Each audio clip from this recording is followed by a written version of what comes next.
Olá, bem-vindos à live semanal do Cinefreak. Voltamos aqui para falar com vocês sobre cinema, séries, quadrinhos, colecionáveis, enfim, tudo aquilo que você gosta. Eu sou o Vasco Guimarães, estou usando meus tradicionais óculos, uma camiseta preta escrito I love movies, ou seja, eu amo filmes, o que é uma grande verdade. Do meu lado, a minha esposa Andréa Franciulli. Andréa? Eu estou com uma camiseta com vários heróis da Marvel, certo? E tá escrito Hero Power, poder de herói. Power, tá? Nós estamos sentados,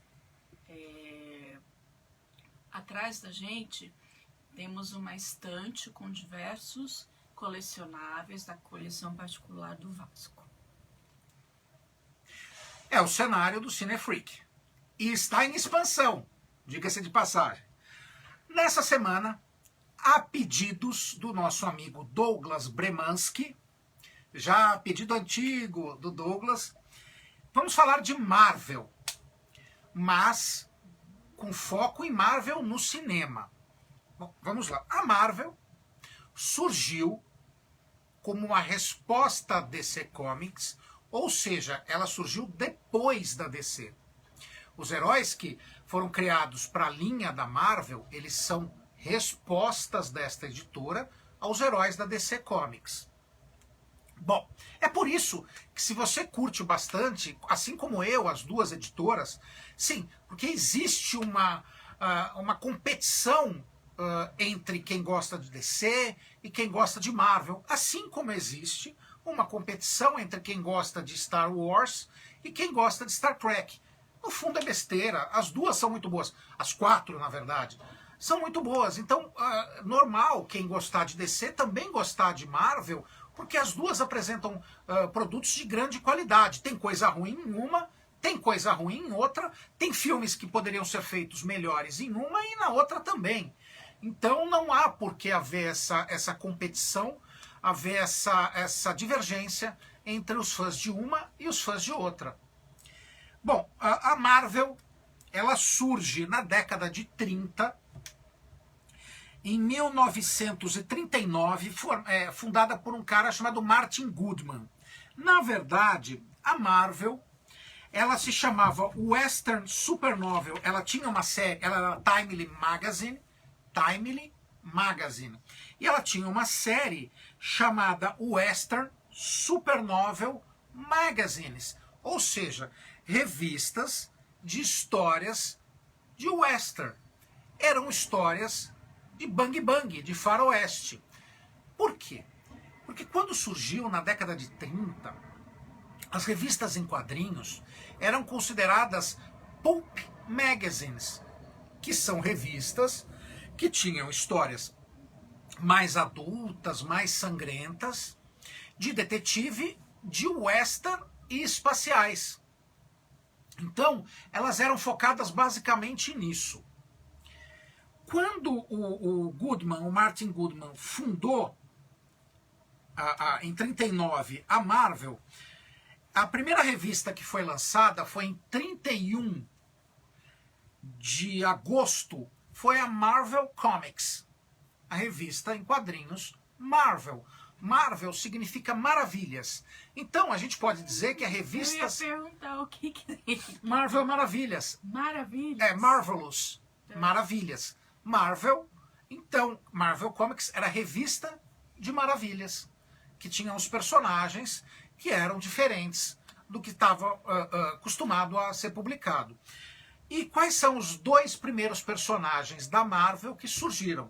É o Tocha Humana e é o Namor. Quem é o Tocha Humana e quem é o Namor? Para quem acha que esse Tocha Humana é o Tocha Humana do Quarteto Fantástico, se engana. Esse Tocha Humana, inclusive, apareceu no filme do Capitão América, o primeiro Vingador. Esse Tocha Humana era um androide de forma humanoide, que ele, em contato com o oxigênio, ele se incendiava.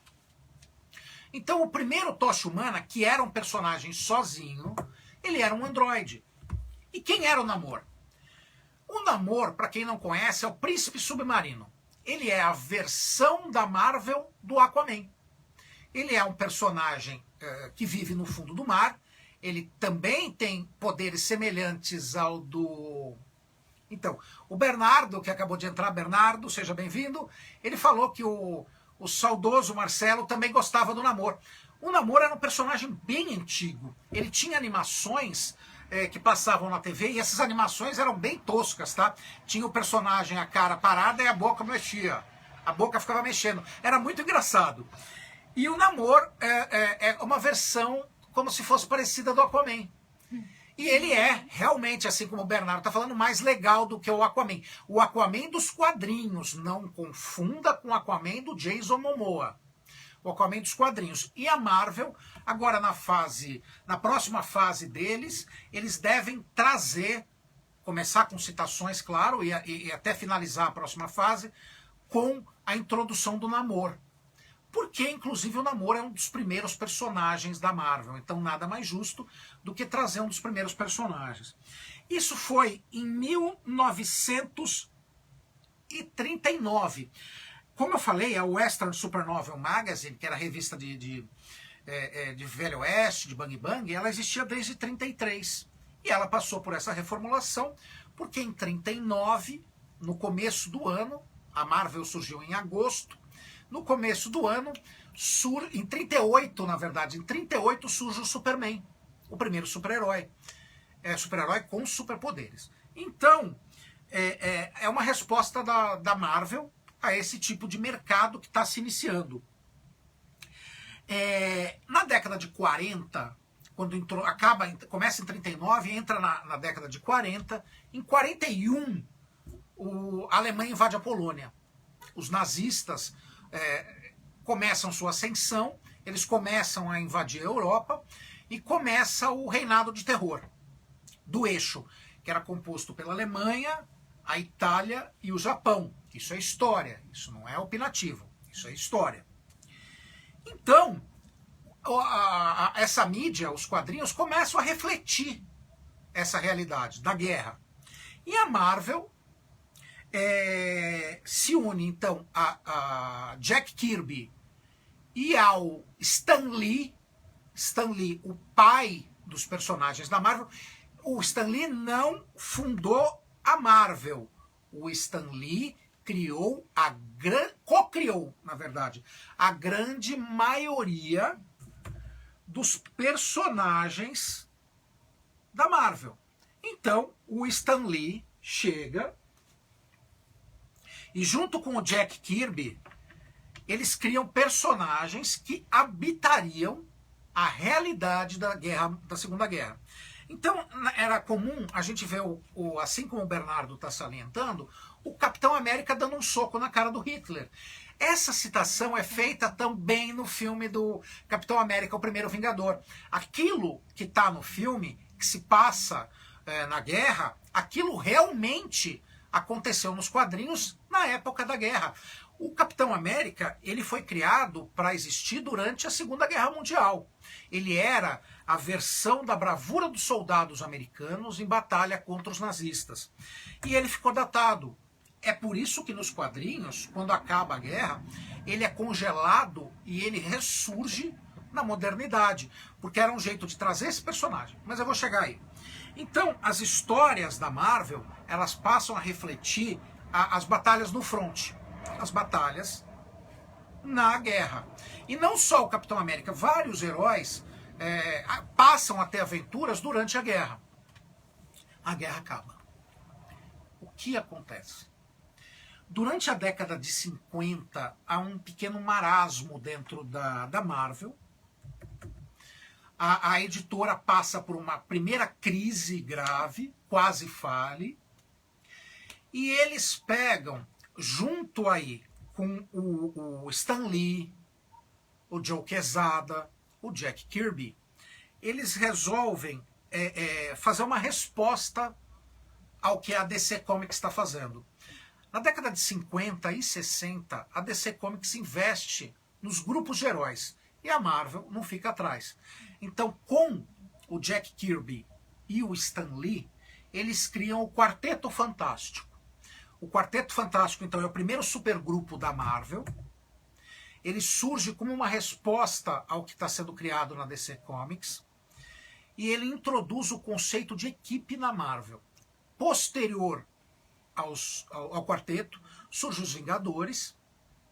E aí a introdução de diversos personagens clássicos. O Thor, o Hulk e diversos outros personagens da Marvel que já foram consagrados. A maior, dentro desse período, claro, todos esses personagens, todas essas equipes são muito significativas, mas talvez a maior introdução que a Marvel fez neste período tenha sido o Homem-Aranha. O Homem-Aranha, ele traz uma característica inédita e que não é encontrada na DC Comics. É o seguinte, a Marvel encontrou uma sacada genial. Ela calca os seus personagens em conflitos do dia a dia. Isso é importante, né? Conflitos raciais, segregação, bullying, os problemas que um adolescente tem na escola. O Homem-Aranha. O Homem-Aranha era adolescente nos quadrinhos. Ele não era adulto. Então ele é jovem, ele é pequeno. Ele é franzino, usa óculos. Ele não sabe lidar com seus poderes. Não é bonito, não é fortão. Exatamente. Assim como todas as pessoas que passam pela fase da puberdade. Esses problemas eram problemas que todos enfrentavam. Então a grande sacada do Stan Lee foi trazer um personagem que o público jovem se identificava imediatamente com ele. Assim como foi feito na Segunda Guerra, que os soldados no front se identificavam com o Capitão América, os jovens se identificavam com o Homem-Aranha. E essa realidade calcada no que estava acontecendo nos conflitos nas ruas, com as questões políticas, tudo fez com que a Marvel encontrasse um público que imediatamente se identificava com aquilo. É a grande sacada da Marvel.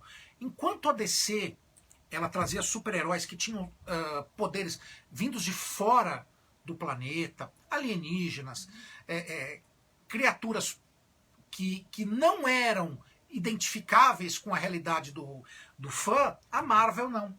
A Marvel criou super-heróis calcados na realidade e também oriundos da ciência. Quem são os personagens que vêm da ciência? O próprio Homem-Aranha, que é um jovem cientista que desenvolve os lançadores de teia.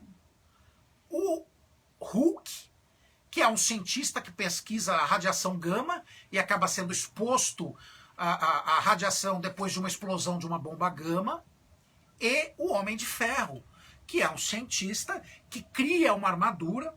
Essa aqui, uma das primeiras versões do Homem de Ferro. Eu estou segurando o colecionável, o bonequinho do Homem de Ferro, uma das primeiras versões. Tá? O Tony Stark criou essa armadura para poder se manter vivo, porque ele tinha estilhaços perto do coração e ele precisava da armadura para se manter vivo. Então é uma prótese. É como se fosse uma prótese que ele tivesse alguma deficiência. E na verdade é isso mesmo. Então a Marvel desenvolveu esses personagens com base em elementos do que a gente tem acesso, que a gente conhece. Essa foi a grande sacada da Marvel. Mas ela começou depois da década de 50, também com a criação desses personagens. Passou um tempo, no final da década de 60, década de 70, ela teve que passar por reinvenções, por reformulações, para voltar a atrair o público, que tinha se evaído, tinha saído dos quadrinhos e procurado outras mídias, o cinema e outras formas de quadrinho mais adultas. A Marvel mesmo começou aí a trazer temas mais adultos, mais sombrios, para atrair esse público de volta. Então ela passa por diferentes reformulações, inclusive um administrador que foi nomeado para controlar a Marvel, que desviou verbas da Marvel. Tá? Ele roubou fundos da Marvel, quase faliu a editora e ia quebrar a Marvel. Isso aconteceu na década de 80. Aí entra um cara que todo mundo conhece, chamado Joe Quesada, que passou a ser administrador da Marvel, o Avi Arad, que é o cara responsável por levar a Marvel para o cinema. Aí é o nosso foco. O Avi Arad, ele era um dos responsáveis pela Marvel, e ele teve a sacada, porque assim, as pessoas se confundem um pouco. A Marvel, ela tinha alguns filmes, mas não eram filmes de cinema, eram filmes para a televisão. A gente teve o Hulk, que eram oriundos da série. Ah, é sério? Teve um filme com o Thor. Teve um filme para televisão, todos para televisão, tá? Do Homem-Aranha. E esses filmes, eles eram produtos das séries que eram criadas da Marvel. Convenhamos, umas séries toscas pra caramba. Não, o Hulk era muito Não, legal. o Hulk era bom, mas é que você nunca viu o Bom, Hulk com o bom. Thor e o Demolidor. Era horrível. O Capitão América tendo um capacete de moto com orelhinha, com asinha, é horrível. Não é não é não. Era horrível. E daí... O Hulk correndo, assim, como é que era? Na entrada, né? Na abertura da série. Na abertura da essa imagem série. correndo todo rasgadão, assim. Eu lembro. Você lembra? Era bem estranho. Não, era muito bom. E o Avi Arad chega para trazer essa estrutura que deu certo no cinema pro... Sim, eram muito engraçados os filmes da Marvel dos anos 80. E ele traz essa estrutura para a modernidade. Então a gente tem, na década de 90, na verdade, do meio da década de 90 para o final, o começo da ascensão da Marvel no cinema. As pessoas costumam esquecer, as pessoas falam, os fãs, de uma certa maneira, que a Marvel surge com os X-Men. Ela não surge com os X-Men. É, mamãe. Sogres, bem-vindo. Boa noite, mamãe. A mãe da André está online, veio nos prestigiar. A Marvel surge no cinema com Blade. O Blade, do Wesley Snipes, o caçador de vampiros. Foi o primeiro de cinema? Ele foi o primeiro a ter sucesso no cinema. Ele foi o primeiro, tipo, blockbuster da Marvel. Não é o Marvel Studios. É a Marvel em parceria com a Fox, que é uma parceria que deu muito sucesso. Então o Blade traz uma visão adulta dos filmes. Para mim, na minha opinião, é um dos melhores filmes de super-heróis já feito. Dessa temática. Blade. Wesley Snipes é o personagem, ele tá fantástico no primeiro Blade. Nos outros houve alguns problemas, os 3 filmes são muito bons, mas o primeiro é excepcional. Wesley Snipes é o personagem, ele tá fantástico, tá muito bem, e ele introduz esse universo do cinema, exatamente, tem a ver para salvar os direitos da produtora. Ele tá fantástico, ele representa muito bem o personagem. Hoje, se você fala Blade, você vem na cabeça ele, não tem outra. E ele introduziu uma visão mais adulta, tanto que em 1998 estreia o Blade. 9 anos antes, em 1989, estreia Batman, do Tim Burton. O que foi feito com o Blade deveria ter sido feito com o Batman. É um personagem adulto, dark, pesado e que reflete muito a visão dos quadrinhos. Então, ele introduz uma visão adulta dos personagens dos quadrinhos que segue escola e começa a permear os filmes não só da Marvel, mas também da DC nos cinemas. Os filmes de super-herói, de uma forma geral. Então, em 98 estreia Blade e em 2000, finalmente, depois de muitas tentativas de se levar essa equipe para o cinema, é introduzido X-Men. X-Men, a equipe de mutantes da Marvel, é introduzida no cinema de uma forma super original. Mostra o preconceito existente com esses heróis. Então eles não são heróis super poderosos que acabam controlando toda a situação. Eles são proscritos, eles são perseguidos pela sociedade, eles têm que se esconder. Então eles escondem os poderes deles. Essa foi a grande sacada. E introduzir um personagem que marcou para sempre o cinema de super-heróis de uma forma geral, que é o Logan, o Wolverine, que tá maravilhoso. A forma como ele foi retratada no cinema, o Hugh Jackman trouxe uma visão do personagem impressionante. E hoje, quando se fala em Wolverine, na cabeça de todo mundo, é o Hugh Jackman. Gente, o Wolverine é isso. Eu tô mostrando o Wolverine, o personagem dos quadrinhos. Ele é amarelo e azul, gente. E tem as garras. As garras, Nos as garrinhas. Ó. 3 dedos. Né? Não, ele não tem 3 dedos, são 3 garras. Desculpa. 3 garras. 3 garrinhas. E ele foi adaptado de uma forma ligeiramente diferente nos cinemas, mas fez muito sucesso, porque o cara é muito bom. Só que uma curiosidade para vocês. Eu não sei se vocês sabem, não era para ser o Hugh Jackman. O Hugh Jackman era a segunda escolha. Eles pegaram um cara...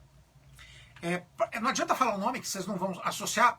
A Missão Impossível 2, quando saiu, teve um vilão. O cara que era o vilão, ele era para ser o Wolverine. Só que ele foi filmar primeiro Missão Impossível. E ele deslocou o ombro. E ele não podia mais fazer o Wolverine. Porque ele estava enfaixado. Chamaram o Hugh Jackman de forma emergencial, ele foi e matou. Hoje, Wolverine é o Hugh Jackman. A Marvel está com um grande problema nas mãos em substituir o personagem, porque todo mundo ainda vê o Hugh Jackman. Copinho do Dias de um Futuro Esquecido dos X-Men, aqui ó, o Jackman de Wolverine. O da Andrea é do Homem de Ferro 3.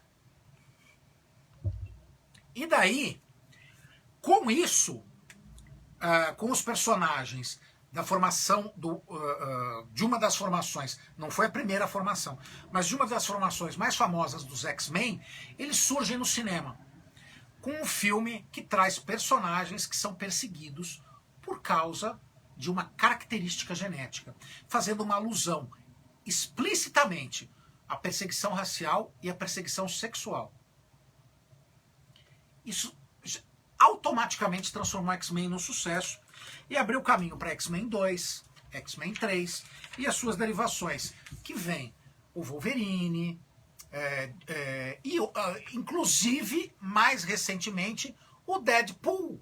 O Deadpool é uma das consequências do X-Men. Curioso que é o seguinte, tá? A Fox acabou trazendo filmes mais adultos da Marvel. Qual a cor da roupa do Deadpool? É vermelha e preta. Ele parece o Homem-Aranha, só que numa versão mais zoada, digamos assim. Eu tenho um balde de pipoca do Deadpool, mas eu não trouxe para gravação. Verdade. Isso. Então, o Deadpool é um dos melhores personagens da Marvel. Dentro da Fox, depois ele e o Wolverine são os melhores. E a Marvel Fox trouxe uma visão mais adulta, enquanto a MCU, depois de ser vendida para Disney, acabou infantilizando, mas eu vou chegar lá. O que acontece? Uma curiosidade, tá? O X-Men, quando ele surgiu, ele já tinha tentado ser adaptado várias vezes, inclusive pelo James Cameron, que também queria ter adaptado o Homem-Aranha. Ele quis trazer, acabou não dando certo, deu certo dessa vez com o Bryan Singer na direção, que trouxe ele era um artista de filme, um diretor de filmes cult, filme super cabeça, que ele trouxe essa visão mais trabalhada e mais conflituosa para os super-heróis. Deu muito certo. Em 2002 surge o primeiro filme do Homem-Aranha, com o Sam Raimi, da Morte do Demônio, como diretor, um diretor super cult, e o Tobey Maguire como o ator principal. O Tobey Maguire era um ator nível de Oscar. Ele já fez uns trabalhos super bem elaborados e ele concordou em fazer o Homem-Aranha. Uma curiosidade é que o James Cameron, que eu disse que tinha tentado trazer o X-Men, ele tinha um projeto do Homem-Aranha, já desde o começo dos anos 90, com o Leonardo DiCaprio como Peter Parker. Não deu certo. A única pessoa que conseguiu criar um projeto que pudesse ser real, ou seja, realizado de verdade, foi o Sam Raimi. E trouxe 3 filmes, 2 maravilhosos. O terceiro, nem tanto, do Homem-Aranha.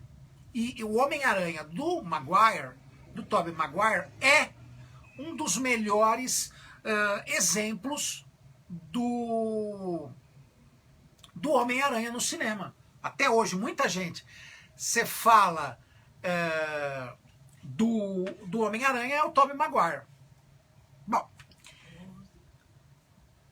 Mais jovem, né? então, ele não era o mais jovem, ele já era mais adulto. Ele mostrava, não apesar de mostrar como o Homem-Aranha ganhou os poderes. Então, como ele ganhou os poderes, o Tobey Maguire interpretava um adolescente, mas ele tinha mais de 30 anos quando ele fez.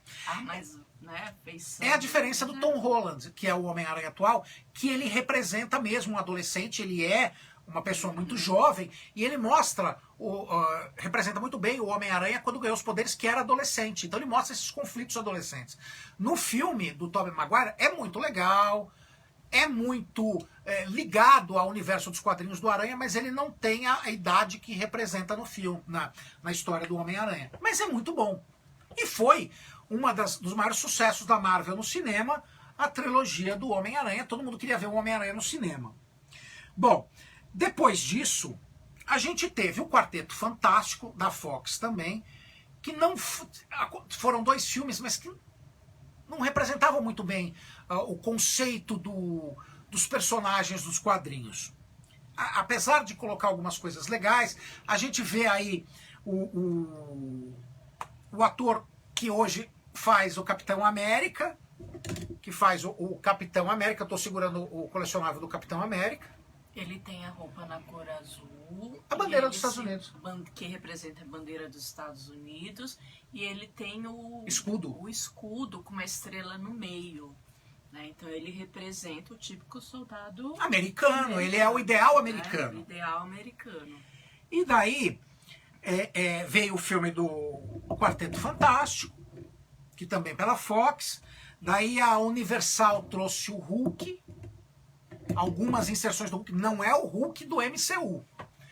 Era o Eric Bana, que fez Troia, que fez um filme chamado Livrai-nos do Mal, um ator muito bom. É verdade, a gente viu. Ele fez diversos filmes. Ele faz a primeira versão do Hulk, que não deu certo, não agradou os fãs, porque era uma viagem muito grande. E daí essa versão do Hulk foi colocada em stand-by. E o próximo filme de heróis que vem dessa fase surge em 2008, O Homem de Ferro. Aí sim dá-se o pontapé inicial para o MCU, o universo estendido da Marvel nos cinemas. O Homem de Ferro, estou segurando o Homem de Ferro. Esse é mais moderno? Ele é mais tecnológico, ele usa uma armadura robotizada, e que lhe concede poder, super força, capacidade de voar. Ela é vermelha e dourada. Segura o Homem de Ferro. O Homem de Ferro, esse filme, ele tinha que ter sido lançado diversas vezes antes, teve alguns problemas na produção. E o diretor do filme, ele defendeu muito o Robert Downey Jr. para fazer o papel. O estúdio não queria. Inclusive, um dos nomes cotados já há algum tempo para fazer o Homem de Ferro foi o Tom Cruise. Mas o diretor lutou. Nada, aqui até vai feito baixinho. Sim. Ele lutou para entrar o Robert Downey Jr. O estúdio alegou que o Robert Downey Jr. tinha problemas, porque na época, um pouco antes disso, ele teve sérios problemas com drogas, com alcoolismo, foi preso diversas vezes com armas. De confusão, ele meteu o pé na jaca, ele chutava o balde, e ele passou por sérios problemas, mas ele começou a passar por recuperação, por um processo de recuperação, e o que salvou a vida dele, ele já declarou diversas vezes, foi o Homem de Ferro. Ele teve essa oportunidade, o teste dele para o personagem está na internet, tem no YouTube, o teste de câmera, e quando ele fez, ele já era o Homem de Ferro. É impressionante, o cara é o Tony Stark. Tanto que hoje o conceito de Tony Stark é o conceito do Homem de Ferro. E o próprio Robert Downey Jr. falou que os problemas que o personagem tinha, porque o Homem de Ferro, assim como eu estava falando com o Bernardo, ele é alcoólatra. Ele é um puta de um babaca. Ele é um cara chato, complicado, abusivo. Ele é o Robert Downey Jr. E o Robert Downey Jr. trouxe isso pro personagem. Isso é legal. Só que ele trouxe uma coisa pro personagem que foi essencial para ele ser adorado por todo mundo. O senso de humor dele. O Robert Downey Jr. trouxe isso. Tanto que se você vê as aparições do Robert Downey Jr. na Comic Con dos Estados Unidos, você vai ver que o pessoal enlouquece quando ele entra. E ele é o Tony Stark. Hoje, a figura do Tony Stark e do Robert Downey Jr. está tão ligada que é muito difícil botar outro cara fazendo o Homem de Ferro. Eu não sei como é que a Marvel vai fazer isso e não deve fazer isso pelos próximos 10 anos. Porque vai ser muito difícil. Então, em 2008 começa... Ele ainda não era do estúdio da Marvel, porque a Marvel não tinha estúdios. Ele foi feito com a Paramount. Ele é um filme mais adulto, que trata de conflitos mais adultos. E no final do filme, não é um spoiler, porque isso é 2008, né? Faz 12 anos. Tá bom. No final do filme, ele se encontra com um dos personagens do universo do Hulk. Inclusive era... o general do filme anterior do Hulk. Ele se encontra e estabelece uma ligação com o Bruce Banner, que é do Hulk. O Tony Stark, então, inicia a união dos universos da Marvel, dos vários personagens, já introduzindo o conceito dos Vingadores. Então a gente sabe que isso vai vir. Então, em 2008, começa esse conceito de universo estendido da Marvel. Em 2009, a Marvel é vendida para a Disney. E aí eles começam a investir pesado no cinema. Não só no universo do cinema, no universo expandido, que vai para videogames, vai para colecionáveis, mas o cinema explode com a Disney, com a compra da Disney. Mas isso traz uma coisa... que é um efeito colateral, que é um pouco a infantilização do universo Marvel no cinema.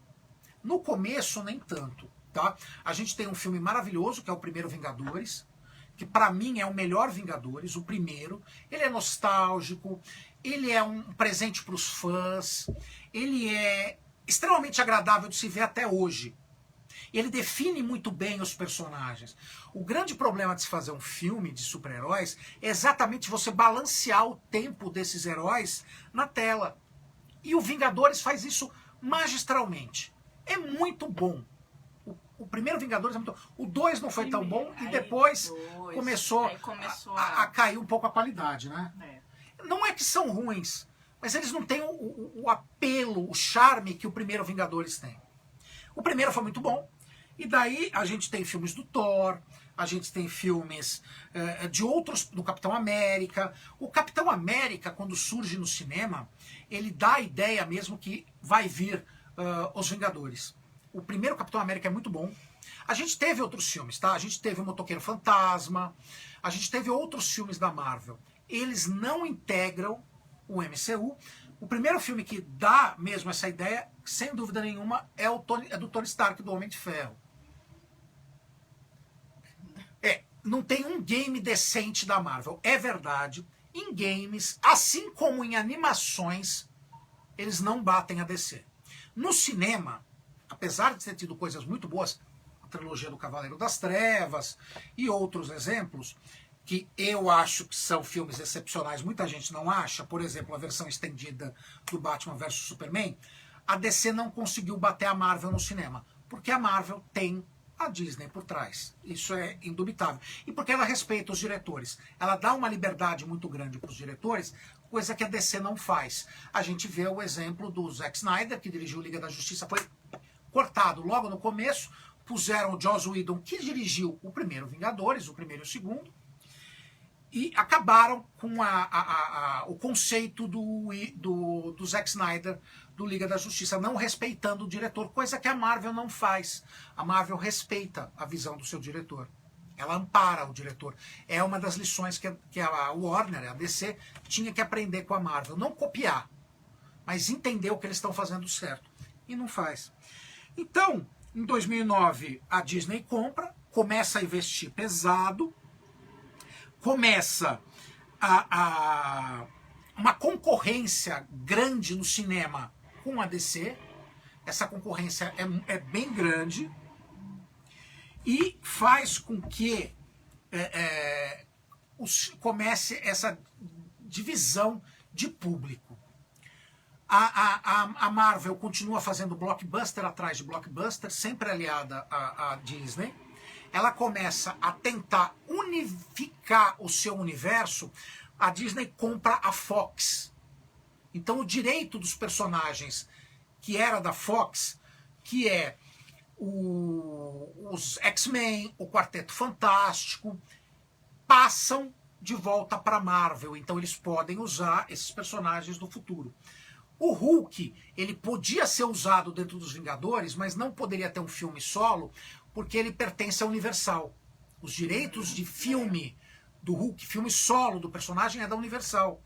O Homem-Aranha é da Sony, mas foi feito um acordo milionário, para que o personagem aparecesse nos filmes da Marvel. Isso também impulsionou o personagem da Sony, o Homem-Aranha. É essa versão? Essa versão é a versão do Tom Holland. Roupa vermelha e azul. É sempre assim, a roupa vermelha e azul, também uma alusão à bandeira americana, com essa aranhinha que está aqui, gordinha, parece um quibe, tá vendo? Ela parece um quibinho nas costas, essa versão que vem dos quadrinhos, e que foi usada pelo Tom Holland. Então, eles começam a comprar. A Sony fez esse acordo permitindo a participação do Tom Holland. Depois que os filmes que o Homem-Aranha foi para a Marvel, ele apareceu nos filmes da Marvel, que foi o primeiro Guerra Civil. O Guerra Civil foi o primeiro filme. Daí veio o primeiro filme do Homem-Aranha, daí ele fez uma participação em 2 filmes dos Vingadores, teve o segundo Homem-Aranha, estouraram a marca do 1 bilhão.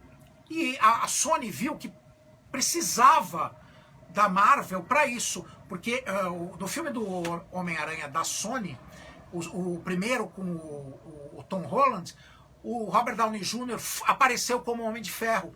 Eles unificaram os universos. Isso é legal, né? Isso é bem legal. Isso é bem legal. Então tem que ter essa participação. Tem que ter essa união. E o público quer ver, o fã quer ver aparecer um personagem no universo do outro.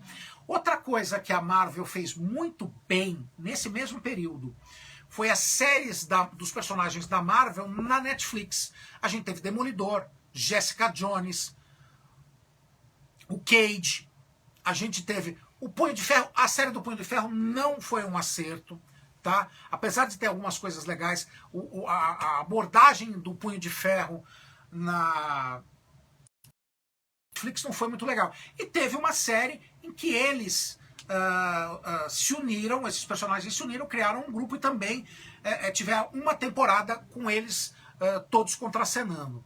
Mas a principal série da Netflix, a primordial, a melhor, é o Demolidor.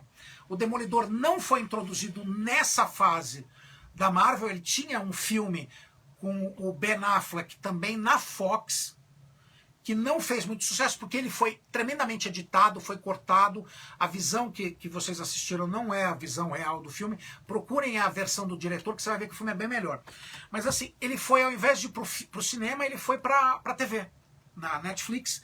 Uma série maravilhosa. A Andrea não viu, vou passar para ela, porque é um personagem que tem uma deficiência, ele é cego. É um tema que agrada bastante a Andrea, que é bem legal. E a série é muito, muito boa. Então, muitos acertos também na televisão. porque eles mantinham essa ideia de que o universo estava integrado. O Agentes da S.H.I.E.L.D. foi legal, Bernardo, eu ia falar nisso agora. O Agentes da S.H.I.E.L.D. foi legal, mas o Agentes da S.H.I.E.L.D. se perdeu dentro da própria estrutura da série. Eles acabaram se perdendo. E daí, acabou não dando muito certo. Tanto que foi finalizada agora, esse ano, a série do Agentes da S.H.I.E.L.D. Na Netflix, as séries saíram da grade, elas continuam em exibição, mas não são mais produzidas, não tem mais novas temporadas, porque os personagens vão acabar indo para Disney Plus. Vão para Disney Plus, porque a Marvel eles devem ser retomados lá. Não é certeza, mas pelo menos o Demolidor deve retomar no Disney Plus. E os personagens são muito queridos do público, tanto que existe uma grande chance do Demolidor ir para o próximo filme do Homem-Aranha. E aí a gente entra num rumor que foi publicado hoje pelo Cinefreak, mas já está rolando há alguns dias. O rumor é o seguinte, tá? O Tobey Maguire, o primeiro Homem-Aranha no cinema, o Andrew Garfield, o segundo Homem-Aranha no cinema, devem voltar no próximo filme do Homem-Aranha, Homem-Aranha 3, com o Tom Holland. Por quê? Porque o Jamie Foxx, que fez o Electro, um dos vilões do Homem-Aranha, no segundo filme do Andrew Garfield, agora, da segunda versão do Homem-Aranha no cinema, ele assinou para repetir o personagem no filme do Homem-Aranha. Do Homem-Aranha novo. E por que ele voltaria dentro de um outro universo? Isso sinalizou com a possibilidade de ter um multiverso. O Venom também, o próximo filme do Venom vai citar o Homem-Aranha, então ele também faz parte desse universo. E o Jamie Foxx, que é o Electro, assinou para ser o personagem de novo no filme do Tom Holland. Então isso abre caminho para o multiverso e abre caminho para aparecer o Tobey Maguire e o Andrew Garfield. A atriz que faz a Mary Jane, eu esqueci o nome dela agora, mas ela também assinou para aparecer no filme. Que faz a Mary Jane do Tobey Maguire, ela assinou para fazer a mesma personagem no filme. Aquela ruivinha. A ruivinha. Então, assim, houve uma... Não foi... os boatos não foram desmentidos.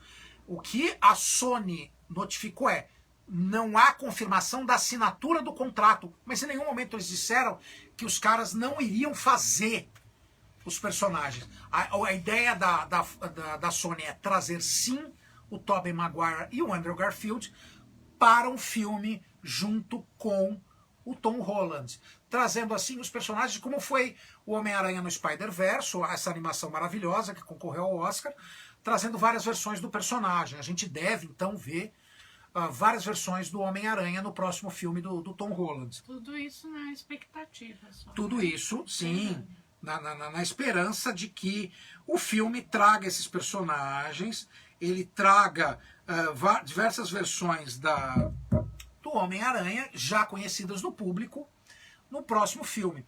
Isso é muito legal. Agora, chega aquela fase, aquela parte do programa. Bom, o MCU, o Universo Estendido da Marvel no cinema, é um sucesso, é um dos maiores sucessos do cinema. A gente ama. A gente gosta, eu gosto bastante. Eu gosto amo. Bastante, gosto muito. É. A Kirsten Dunst, obrigado, Bernardo. A Kirsten Dunst deve voltar como Mary Jane. O Jamie Foxx deve voltar como Electro, então tudo sinaliza para a volta do Tobey Maguire e do Andrew Garfield. Agora nós vamos para as dicas. Essa semana a gente tem algumas estreias no Netflix e no Prime Video. E a gente foi publicado hoje no site do Cinefreak todas as dicas da semana, que correspondem de sexta-feira até quinta-feira da semana que vem. Então vamos lá. De série, a gente destaca no dia 16/10, hoje, Star Trek Discovery, a terceira temporada, estreia no Netflix. Muito legal para quem gosta de Star Trek, é um prato cheio. Estreia também no dia 20 a temporada 6 do Flash. a sexta temporada do Flash estreia na Netflix. A série do Arrowverse. E estreia uma série no dia 22 no Netflix, que a Andréia vai comentar daqui a pouco no DDD, Dicas da Deinha, que é o Alienista, o Anjo das Trevas, a segunda temporada do Alienista. Excepcional. Você não pode perder. De filmes, a gente tem It, A Coisa, o primeiro, no dia 18/10, o melhor It dessa nova safra, sem dúvida nenhuma, vale a pena você ver, não perca. Então no dia 18 estreia It. Ó, bicho feio. E no dia 22/10 estreia Cadáver, com K, um filme de terror também bem legal. Vale a pena você ver. De documentários, produções em forma de documentário, tem no dia 19 a estreia de Mistérios Sem Solução, a segunda temporada, que é muito legal, que é uma série da Netflix que fala sobre fenômenos paranormais, sobre ufologia, sobre contatos com extraterrestres, sobre coisas sem explicação. Muito legal. A primeira temporada é fantástica, estreia a segunda temporada. Do quê?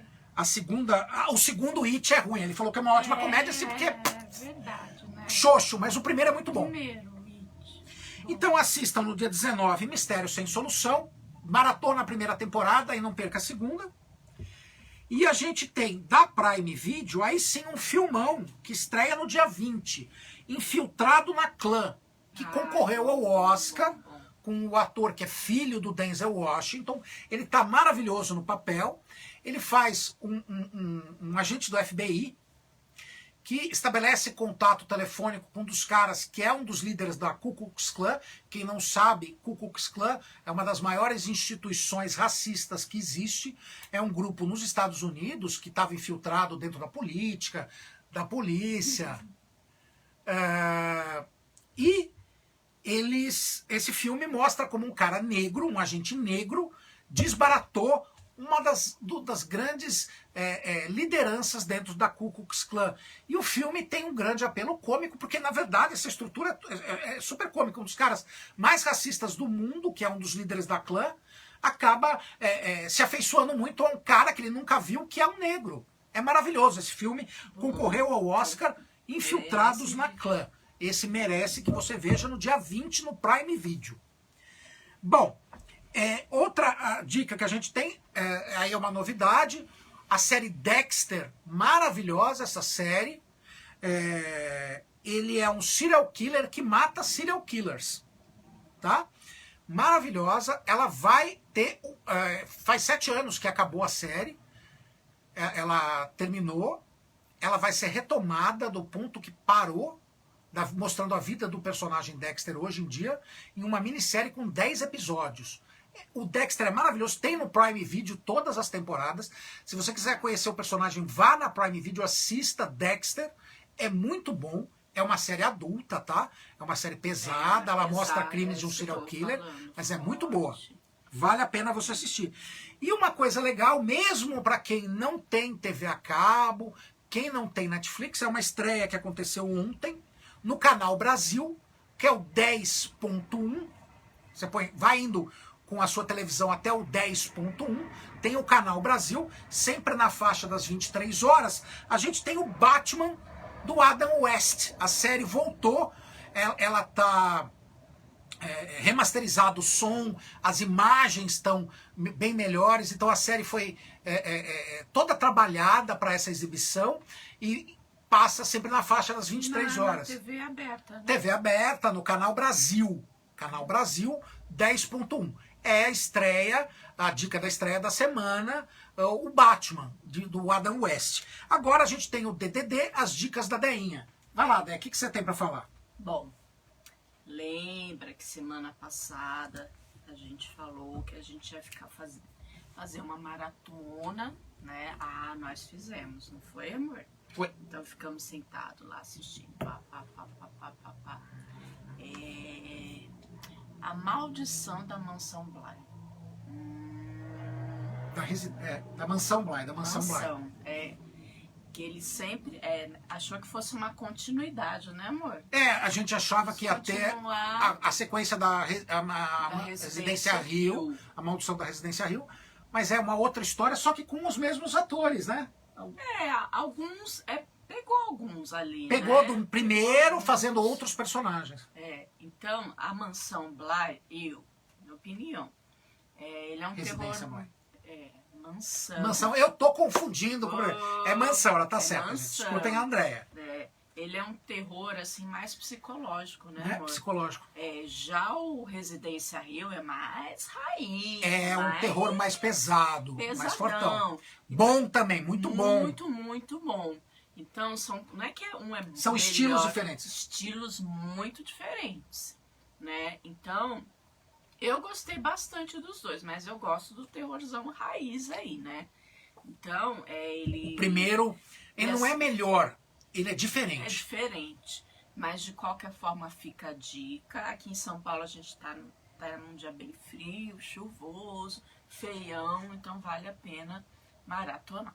E a outra que você tem pra falar é que o Alienista que vai estrear. O Alienista a gente já viu. Já falou, já conversou, a gente é muito fã do Alienista, né? Então se prepare que realmente vai ser show. Vale a pena. Se você não assistiu a primeira temporada, assista. Isso. Tem no Netflix e vai estrear a segunda temporada. São poucos episódios, são 8 episódios. Dá pra você maratonar em 2 dias, você assiste tranquilo. Vale a pena. É um terror gótico. O Halter é uma estrutura gótica, um terror mais raiz. E o outro é uma coisa mais psicológica. Ele fica um pouco em aberto, é uma questão mais interpretativa. Agora, o que a Deinha falou, o do Alienista, não perca, gente. É tipo Sherlock Holmes. Muito. Lembra que a gente conversou, né? O foco, né? Na mulher. Então, assim, aí uma diquinha, sem spoiler. Spoiler com Vasco. Eu não. Bom, mas assistam. Muito bom. Essas são as dicas da semana. O programa dessa semana fica por aqui. Semana que vem a gente vai falar um pouco de boatos, dos boatos que cercam alguns filmes, tanto da Marvel quanto da DC.